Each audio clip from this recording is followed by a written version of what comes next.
Monsieur le ministre, qu'est-ce qui vous conduit à déclarer, par exemple, ce matin, s'il faut redonner un petit peu de souplesse, il n'y a pas de tabou du moment que les 35 heures restent la référence légale. C'est-à-dire, est-ce que vous considérez aujourd'hui que les 35 heures, c'est quelque chose de trop rigide, à vos yeux?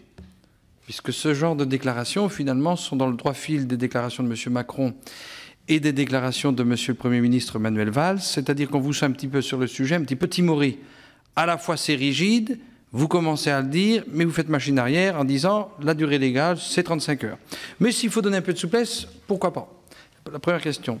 Deuxième question, le Premier ministre Lionel Jospin a indiqué à cette commission que lorsque les 35 heures ont été mises en œuvre, il n'avait jamais été question d'étendre le dispositif des 35 heures aux fonctions publiques. Qu'est-ce que vous en pensez?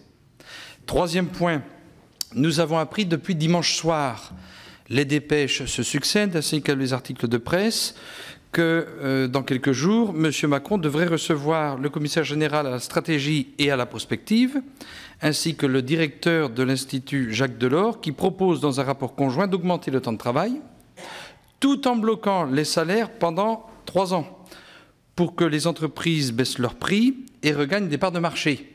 Qu'est-ce que vous pensez de cette proposition?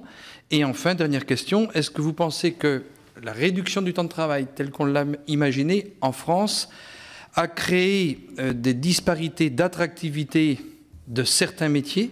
Je pense à certaines filières comme le bâtiment, l'artisanat au sens large, les métiers de bouche, l'industrie, peut-être certains secteurs des travaux publics. Donc, est-ce que ça crée une distorsion d'attractivité de certains métiers? Et est-ce qu'il n'y a pas là, selon la manière dont a été mise en œuvre les 35 heures dans certaines filières, à apporter des ajustements ou des éléments de correction?